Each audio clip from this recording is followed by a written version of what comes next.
Esse é o nosso tema de hoje. O que está acontecendo no mundo? A Bíblia explica.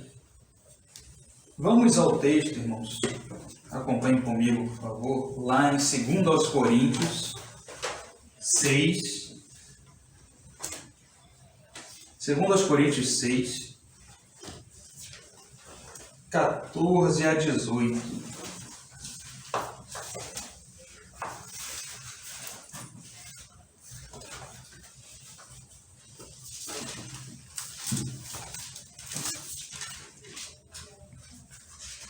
Texto, então, do apóstolo Paulo aos Coríntios, diz assim, a partir do verso 14: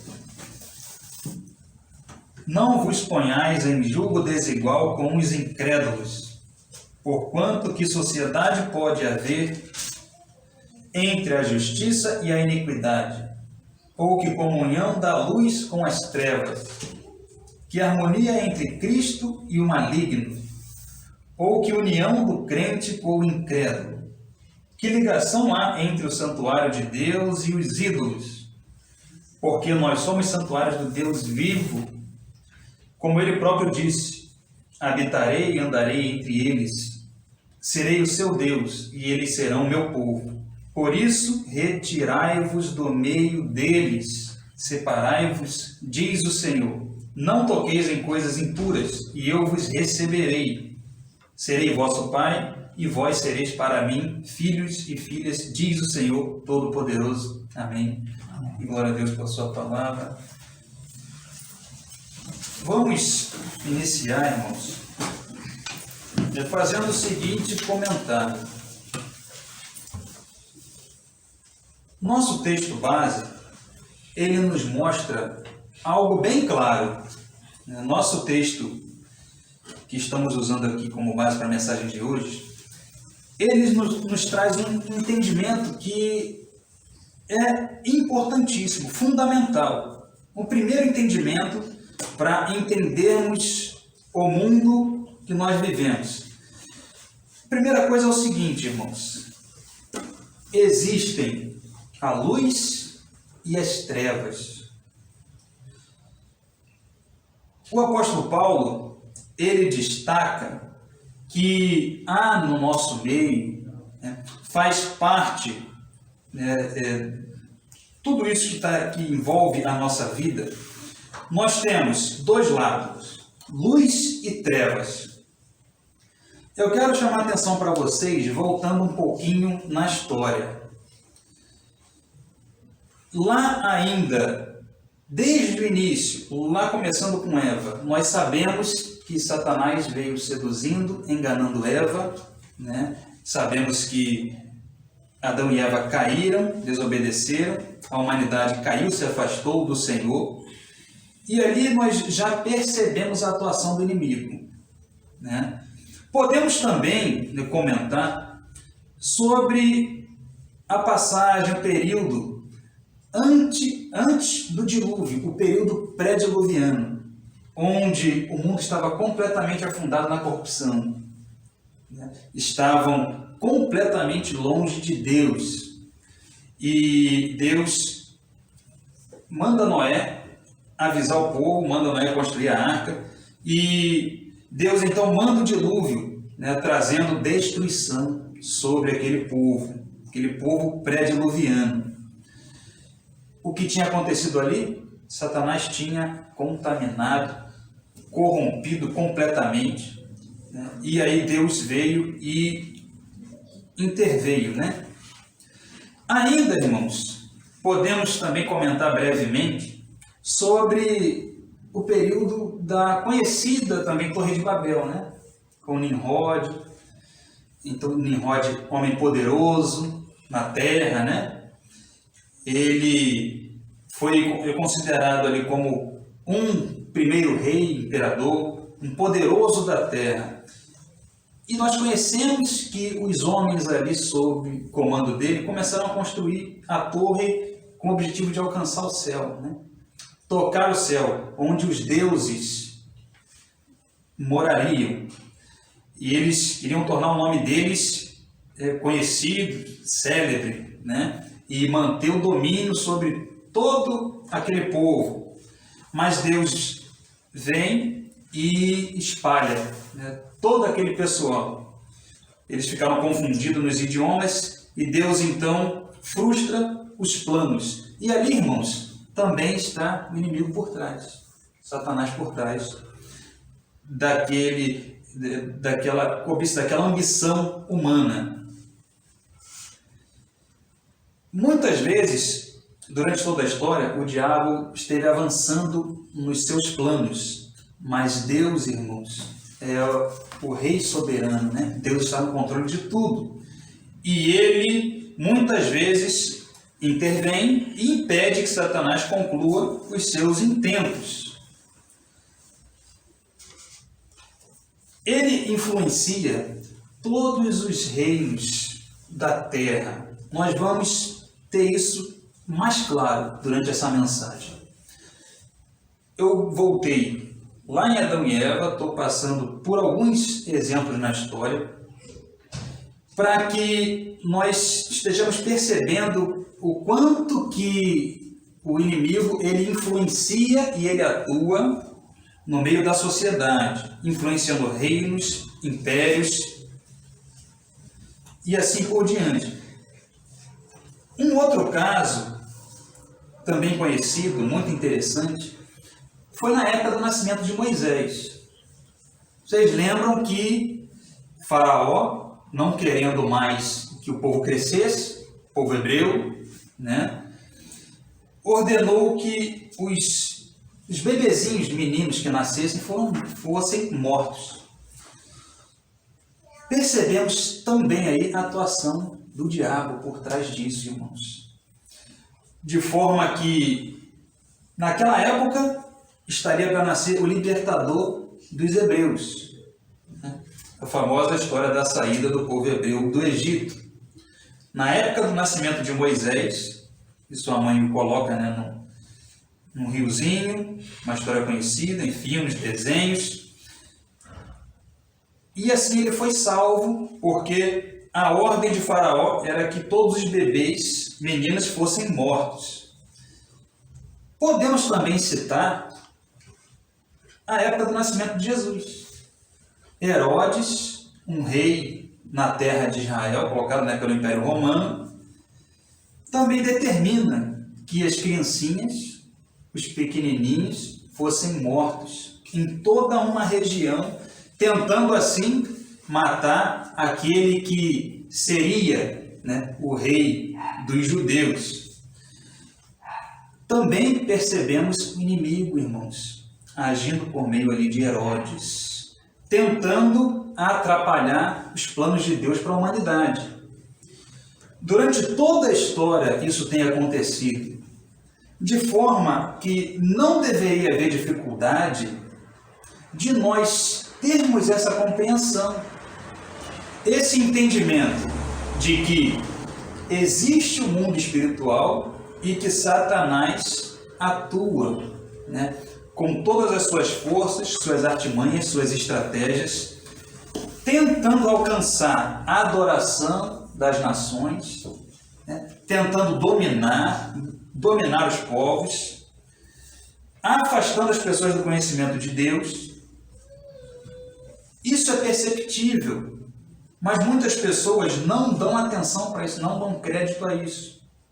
E aí acaba que elas ficam com o seu entendimento defasado, não conseguem compreender tudo o que acontece ao nosso redor. Vamos em Salmos 2. Olha o que diz, irmãos. Salmo 2.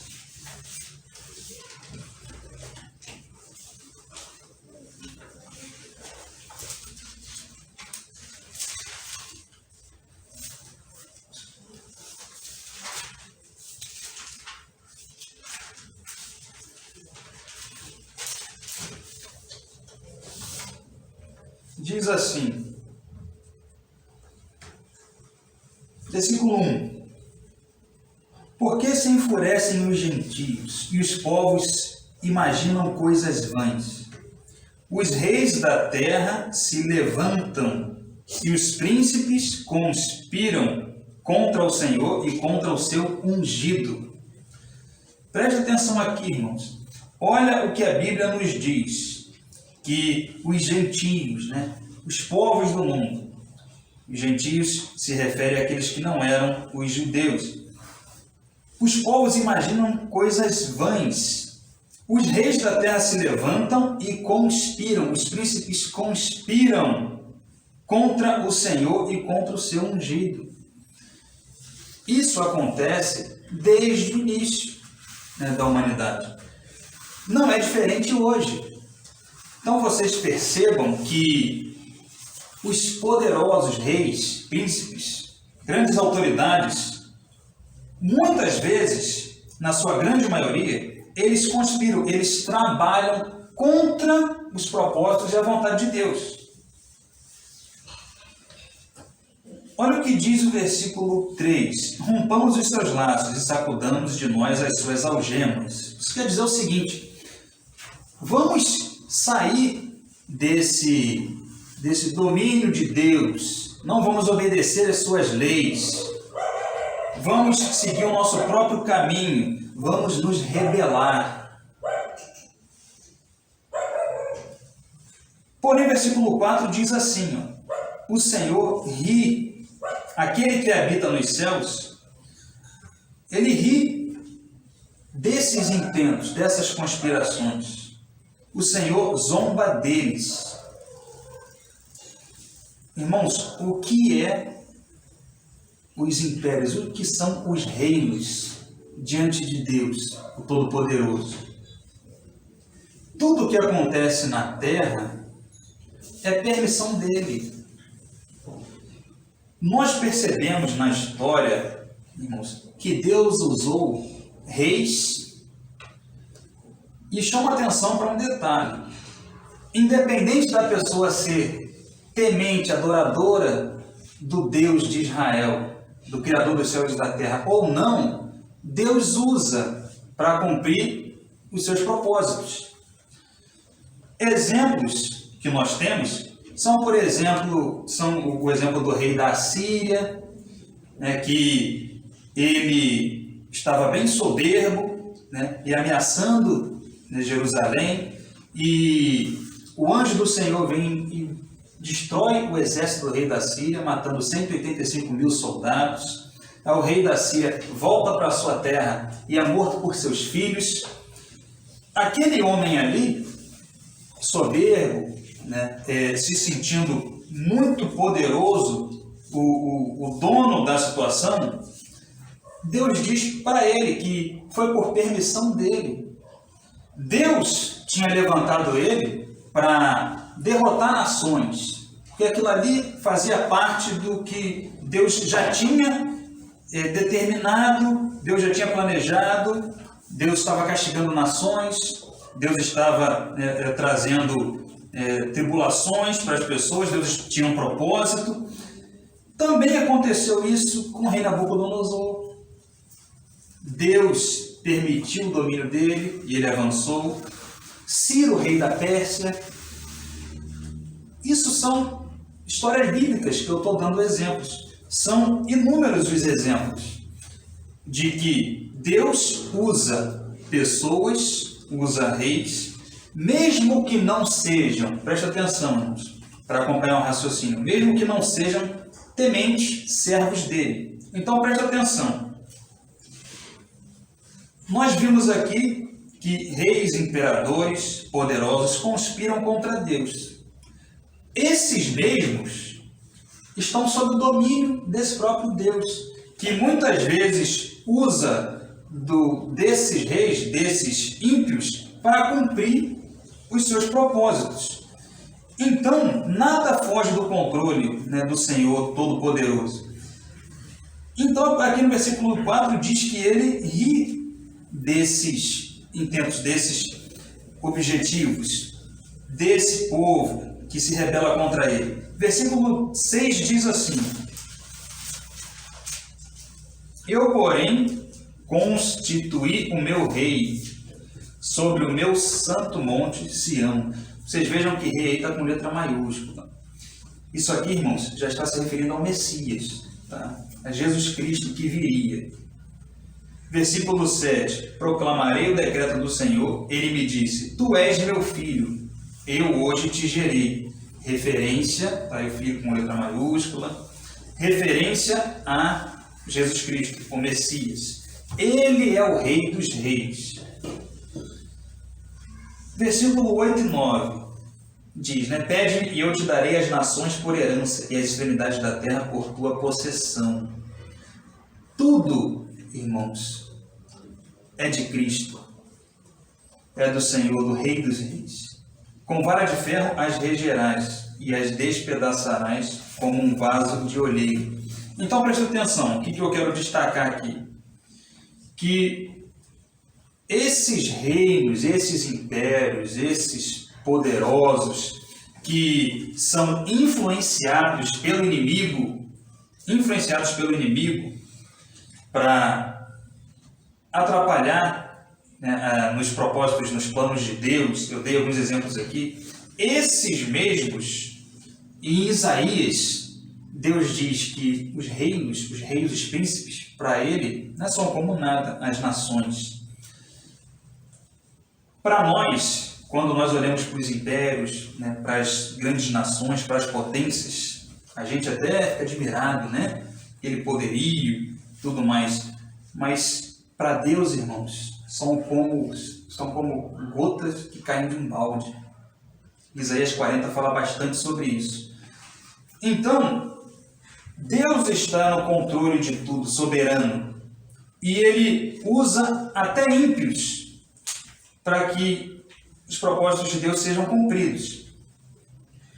O que eu quero destacar, ressaltar, irmãos, voltando um pouquinho na história, é que é importante entender e compreender, como um primeiro ponto, que existem a luz e as trevas. E nós não vamos conseguir ter uma compreensão plena, abrangente do mundo, se nós não considerarmos o mundo espiritual, se não considerarmos as ações do inimigo que está por trás de reinos. Conspiram contra Deus e seu ungido, nós lemos aqui. Isso não acontece até hoje, irmãos. Reinos, governantes, trabalham contra a palavra de Deus, contra a sã doutrina, contra os ensinamentos de Cristo, conspiram contra Deus e o seu ungido. Portanto, não deveria causar surpresa, né, quando nós falamos sobre isso, de que há no mundo uma ação espiritual maligna. O inimigo, ele não desiste. Vocês sabem também que houve a tentação de Cristo no deserto, né? E o que Satanás pede a Jesus? Que Jesus se prostre diante dele. Olha a ousadia. Vocês percebam que Satanás, ele tem essa ambição. Ele é doentio por adoração. Ele quer que as pessoas, que as nações se prostrem. E ele pediu isso, inclusive, para Jesus, né? E se Jesus fizesse isso, o que ele faria? Daria os reinos. Essa passagem é muito conhecida, né? Ele diz, eu te dou tudo isso, mostrando para Jesus os reinos da terra. Por quê? Ele está no governo desse mundo, Satanás. Ele está no governo dessa terra. E o próprio Cristo fala sobre isso. O apóstolo Paulo fala sobre isso. Nós vamos ver também aqui durante a mensagem. Então Satanás diz, eu dou os reinos a você se prostrar diante de mim. Isso quer dizer que ele está influenciando. Consegue perceber? Satanás influencia os reinos, os impérios, os governantes. E quer adoração. Ele quer as honras, ele quer ser como Deus, ou maior que Deus. Teve a ousadia de falar isso para Cristo.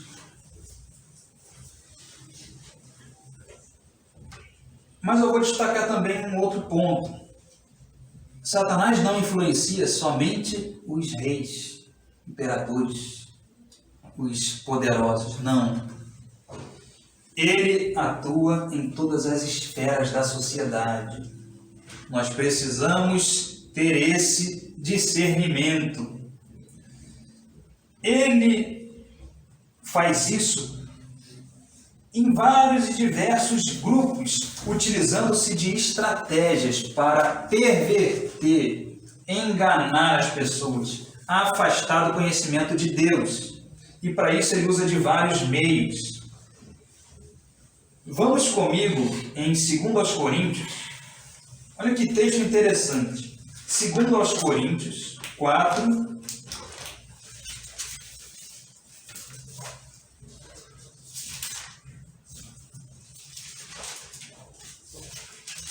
Segundo aos Coríntios 4,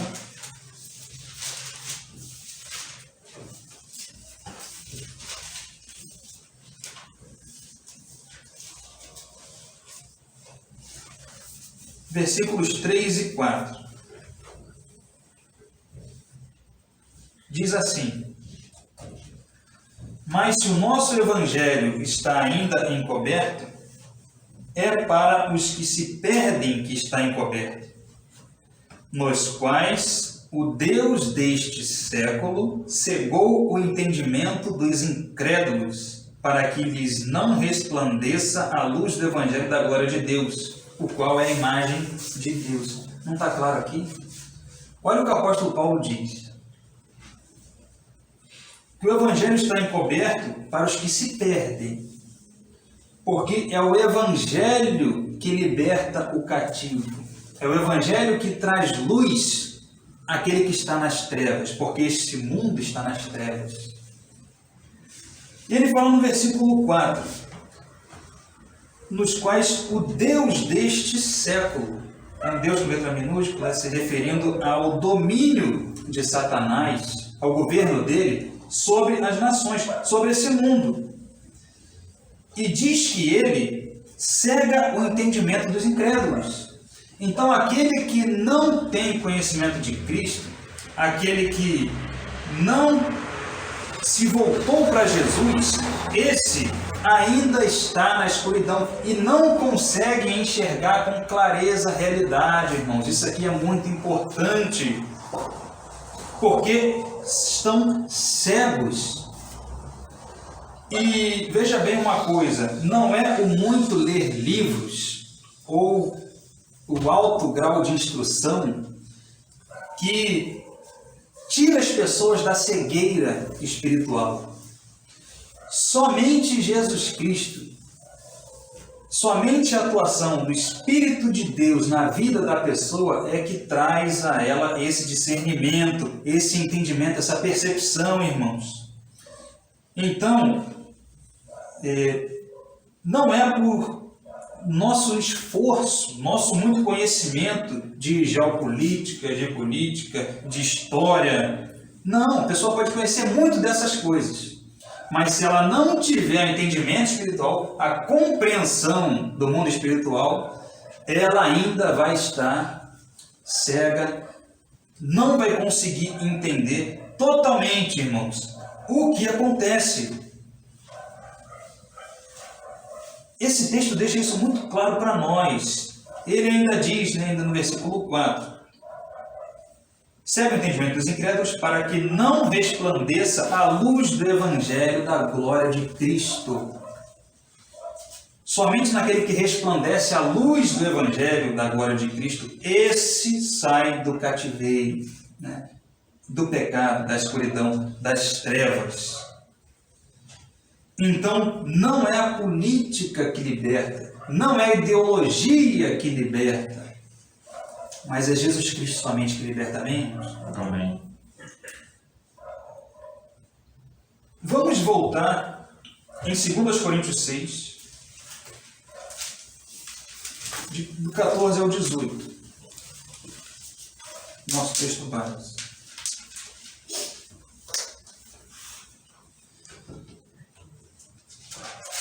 2 Coríntios 6, do 14 ao 18.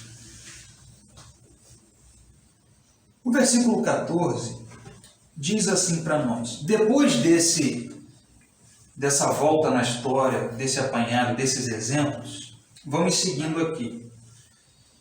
O apóstolo Paulo diz: não vos ponhais, não participem, não compartilhem, né, em julgo desigual com os incrédulos, porquanto que sociedade pode haver entre a justiça e a iniquidade?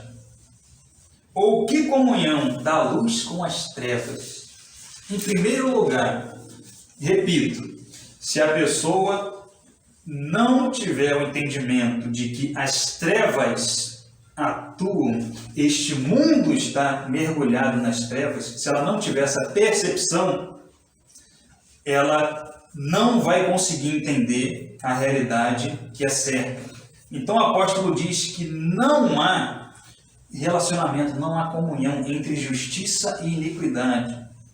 E o que impera nesse mundo é a justiça ou é a injustiça? Nós sabemos que o que impera nesse mundo é a injustiça. Ou que comunhão da luz com as trevas? Não pode haver associação, luz com as trevas. De forma que aqueles que saem das trevas e vêm para a luz de Cristo, esses, a palavra diz que se tornam forasteiros aqui nessa terra, né? Porque aqui não é a casa dos servos de Cristo. Versículo 15. Que harmonia entre Cristo e o maligno, ou que união do crente com o incrédulo. Presta atenção nisso aqui, irmãos. Não é que o cristão, o servo de Jesus, ele vai ter uma vida isolada, separada, não vai fazer parte de nada. Não é isso que a palavra de Deus diz. O que o apóstolo Paulo chama a atenção é que quem está com Cristo, quem recebeu do Espírito de Deus em sua vida, esse não compartilha, não compactua, não faz as mesmas coisas que o mundo pratica. Esse vai ser como um peixe fora d'água nessa terra que nós vivemos. Não há comunhão de luz com trevas. O que nos aguarda é a remissão, a volta de Jesus. 16. Que ligação há entre o santuário de Deus e os ídolos? Porque nós somos o santuário do Deus vivo. Ele próprio disse: habitarei e andarei entre eles, serei o seu Deus e eles serão o meu povo. A quem essa palavra se refere? Aqueles que têm fé no Senhor Jesus Cristo, aqueles que se voltam para Deus. Meus irmãos, meus amigos, é muito importante a compreensão de que não são as ferramentas físicas, ferramentas dessa terra, que vão nos libertar, trazer salvação. O que traz a salvação, a libertação, o que nos faz ver a verdade é Jesus, irmãos. 17 diz assim, por isso, olha que coisa importante o apóstolo diz no versículo 17: por isso retirai-vos do meio deles, separai-vos, diz o Senhor, não toqueis em coisas impuras e eu vos receberei. Isso está lá em Isaías, irmãos. O que isso aqui quer dizer? Retirai-vos do meio deles. Não esteja caminhando junto com a grande Babilônia, não cometa os pecados que o mundo comete. Não tenham a sua esperança nesse mundo corrompido.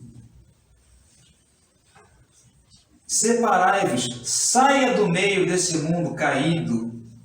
Não se contamine com as coisas que estão corrompidas. Deus nos chama para que estejamos buscando a sua face, irmãos, fazer a vontade de Deus, obedecer a sua palavra. Jesus falou que o mundo odiaria aqueles que se submetessem a Ele. Os que seguissem a Cristo seriam odiados pelo mundo. Não há harmonia entre Cristo e o maligno. E o maligno está no governo desse mundo, dessa terra. Mas isso tem um tempo. Isso tem um tempo. Esse período de governo de Satanás vai acabar. Eu chamo a atenção aos queridos amigos, mais uma vez, para a questão de que muito é falado hoje em dia, né? Muito está se tratando, muito se conversa sobre questões de geopolítica, de política, movimentos. Queridos, mesmo que aos nossos olhos você perceba que um lado está vencendo o outro, ou que alguma ideologia satânica, diabólica está perdendo forças, mas uma ideologia perde força aqui, Satanás está agindo por outro lado ali. O governo dele, o trono da iniquidade, só vai cessar quando Cristo voltar. É muito importante entender isso. A nossa esperança não deve estar em seres humanos, em coisas dessa terra, porque, como eu disse, as estratégias, o governo, o encaminhamento, né, para a manifestação do anticristo, né, para a vinda do que a Bíblia chama do iníquo, isso vai continuar em andamento. Ele só vai ser derrotado definitivamente, lançado no lago de fogo e enxofre, quando Cristo voltar. Até lá, ele vai estar operando nessa terra. Mesmo que para nós pareça que alguma coisa vai melhorar. As coisas melhoram, pioram.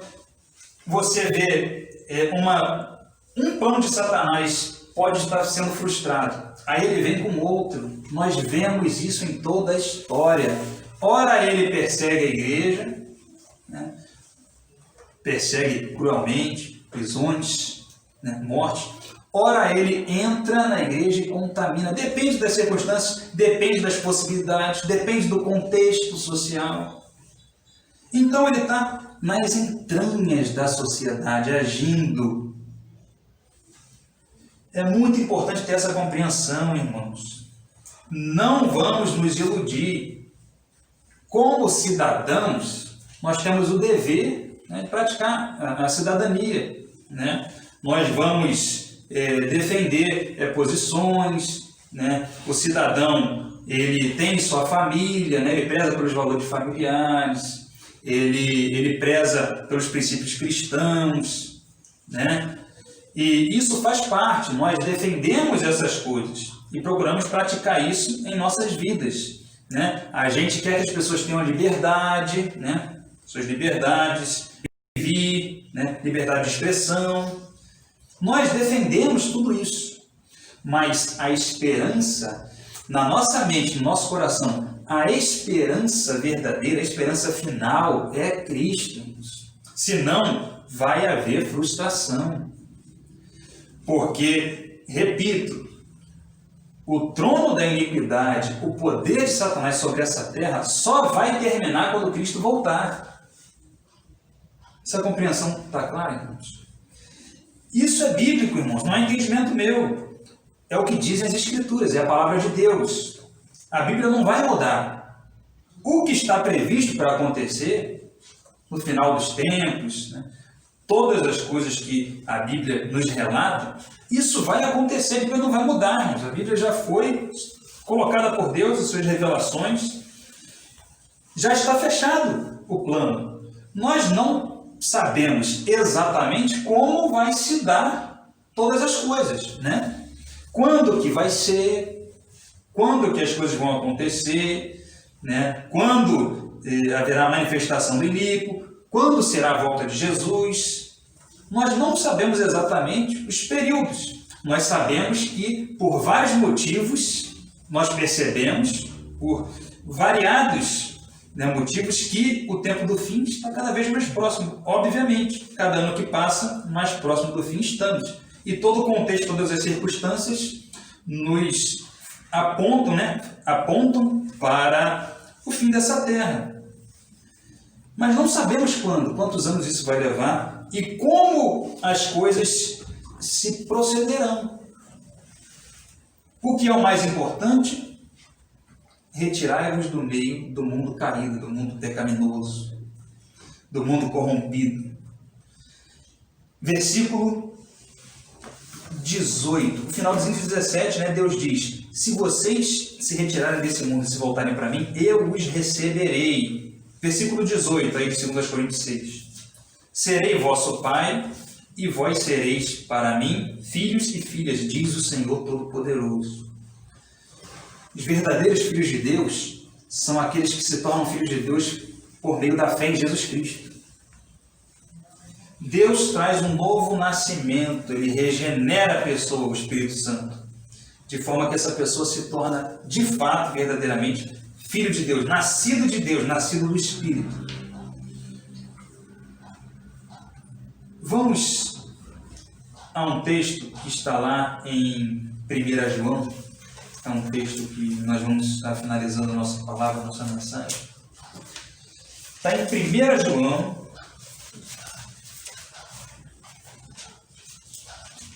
capítulo 5.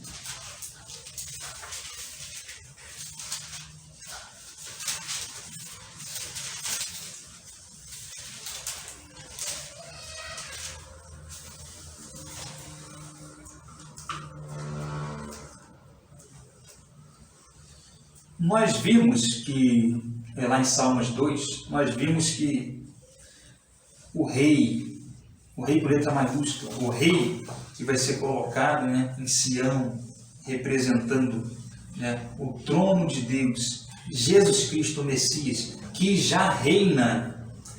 Cristo já reina, Ele tem todo o poder e autoridade, Ele mesmo diz, né, recebeu do Pai todo o poder e autoridade. Cristo, Ele já reina nos céus, mas haverá o tempo em que tudo estará debaixo do pleno reinado de Cristo. Como eu falei, tem um tempo para esse governo, esse domínio do inimigo, de Satanás. Mas Cristo voltará e tudo ficará submetido completamente, plenamente ao seu reinado, ao seu governo. E os que estão com Cristo vão reinar com Ele. A Bíblia nos diz isso. 1 João 5, 19 e 20, diz assim, versículo conhecido, 19. Sabemos que somos de Deus e que o mundo inteiro jaz no maligno. Irmãos, que é mais claro do que a palavra de Deus deixa para nós, que o mundo jaz no maligno, que ele é o príncipe deste século. Então, qual é a dificuldade de entender que grandes reis, governantes, grandes corporações, grandes organizações são influenciadas por Satanás? Qual é a dificuldade de entender isso? A Bíblia é mais do que clara em relação a isso. Então o apóstolo João diz: o mundo todo jaz no maligno. Porém, versículo 20, também sabemos que o Filho de Deus é vindo e nos tem dado entendimento para reconhecermos o verdadeiro. E estamos no verdadeiro, em seu Filho, Jesus Cristo. Este é o verdadeiro Deus e a vida eterna. Amém? Amém. Glória a Deus. Versículo 20, ele continua aqui, no versículo 19 ele fala: o mundo jaz no maligno, porém, também sabemos que o Filho de Deus veio e tem dado entendimento. Irmãos, quem dá entendimento para reconhecermos o verdadeiro, está aqui no versículo 20, é Jesus Cristo. O versículo, e conhecereis a verdade vos libertará, tem sido muito citado. Mas a verdade a que Cristo se refere ali é a que diz no outro versículo assim: eu sou o caminho e a verdade e a vida. Ninguém chega ao Pai senão por mim. A verdade é Jesus Cristo. Nós acabamos de ler aqui. Ele nos faz reconhecer o que é verdadeiro. Obviamente, irmãos, que a pessoa que busca o conhecimento nessa terra, que busca conhecimento, né? Que busca informações, que busca conhecer a história, essa pessoa, ela vai encontrando verdades, né? Ela vai se libertando de coisas. Isso é fato, isso ocorre, né? A pessoa, quando ela busca o entendimento, a compreensão, quando ela busca entender, buscar fontes, pesquisar, ela chega a verdades que muitos outros não chegam e são completamente manipulados. Isso ocorre, mas o que Jesus está se referindo em João é a verdade absoluta, é a verdade, irmãos, de que Jesus Cristo é o Rei, Senhor dos Senhores, e que sem Ele não há salvação. Ele é o caminho, a verdade e a vida. Este é o verdadeiro Deus e a vida eterna. Você quer a vida eterna? A vida eterna está em Jesus Cristo, no Deus verdadeiro. Para aqueles que já têm a sua posição junto a Cristo, que nós estejamos buscando em Deus discernimento, fazendo a leitura da realidade que nós vivemos, com entendimento espiritual, com entendimento bíblico, para que nós propaguemos essa mensagem e essa compreensão, mostrando às pessoas a necessidade, a urgência de se voltar para Deus, de reconhecer Jesus Cristo como Senhor e Salvador. E aqueles que ainda não têm essa posição junto a Cristo, que possam fazer isso, pedir perdão pelos pecados, perceber que sem Jesus nós não temos esperança. O apóstolo Paulo diz que se a nossa esperança fosse somente nessa terra, nesse mundo, ele diz assim: eu seria o mais miserável de todos os homens. A nossa esperança, irmãos, a vida onde habita a justiça, a verdade, o amor, a paz, é no reino dos céus, não é aqui nessa terra. Somente no reino de Deus habita a justiça, a verdade, a paz. Que essa mensagem esteja alcançando os corações, que Deus abençoe vidas, que o Espírito Santo opere na vida de todos vocês que estão ouvindo essa mensagem, para que vocês façam parte da Igreja de Jesus e assim sejam herdeiros da vida eterna com Cristo no seu reino, onde não há corrupção, onde não há roubo, não há mentira, não há engano, não há imoralidade, mas sim o pleno governo do Senhor Jesus Cristo, onde não haverá tristeza, mas alegria plena, completa, eterna. Assim eu vou encerrando nessa mensagem, glorificando a Deus e que Ele abençoe a cada um de nós, nossa caminhada, nossas famílias, nossos lares. Em nome de Jesus. Amém.